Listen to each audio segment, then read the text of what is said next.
We have some big news about the Middle East. This is Reuters reporting here. They say the United States and Israel have reached final agreement on a record $38 billion package of U.S. military aid, and the new 10-year pact is expected to be signed as early as Wednesday.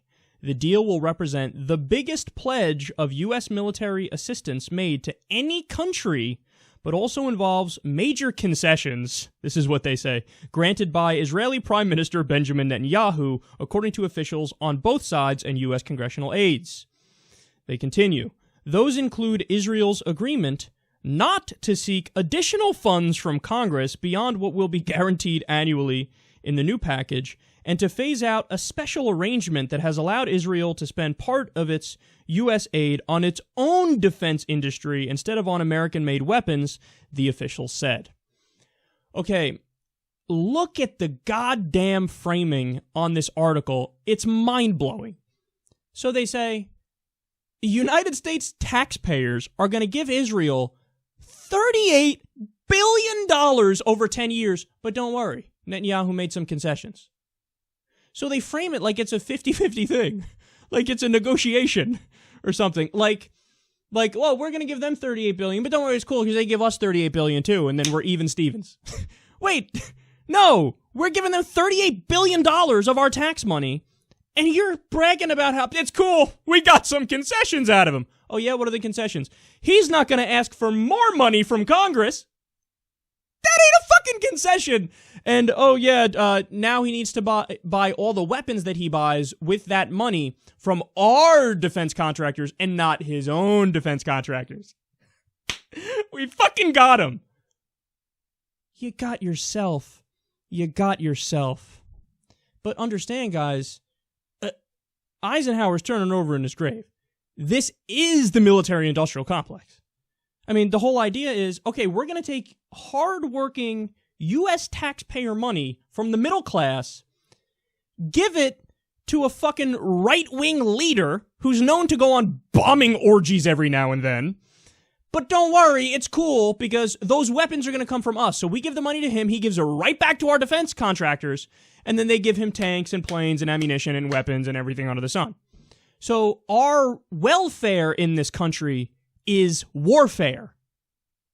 Here's tax money, redistributed to the defense contractors. At least, hey, we should get jobs, we have jobs. Sure, we're selling machines of death to a fucking lunatic, but hey, what are you going to do? I guess you got to continue apartheid and occupation because that's business as usual. What are you going to do? Fund the guy who's continuing that.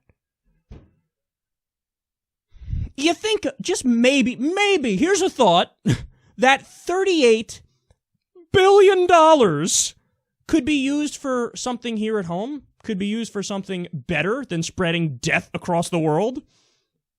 Just a thought. Now, before but oh my God, you're so fucking anti-Semitic, you don't want to give Israel $38 billion.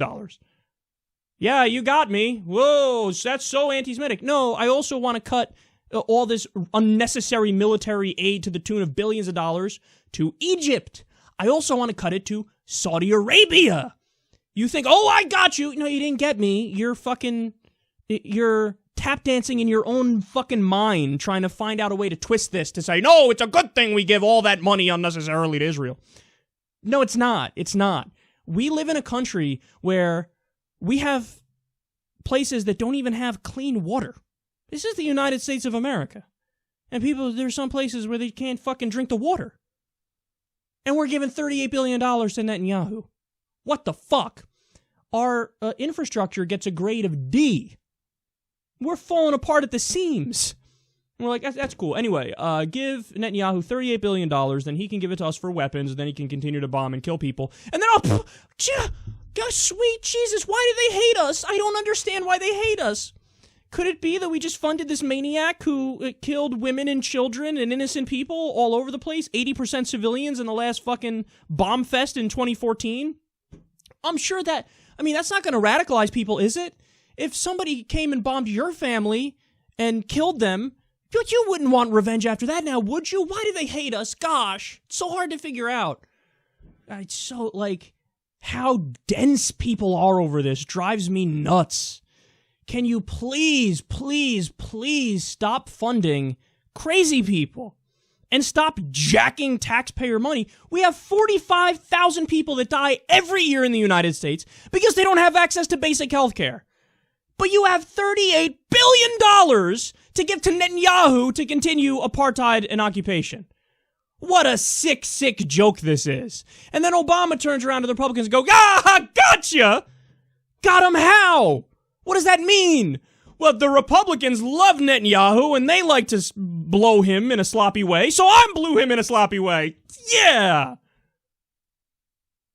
It's like you're dealing with a bunch of idiots. That's what it is. No.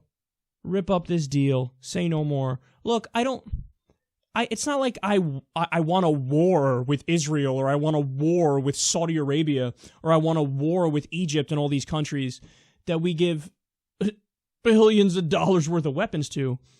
I just want them to stop massacring innocent civilians. And I also want our money to be prioritized and spent on better things for us. Is that crazy? No, it's not crazy. It's fucking common sense. But nothing gets in the way of business as usual. It can be the most irrational business as usual that there is, but nothing gets in the way of it, and this proves it again right here.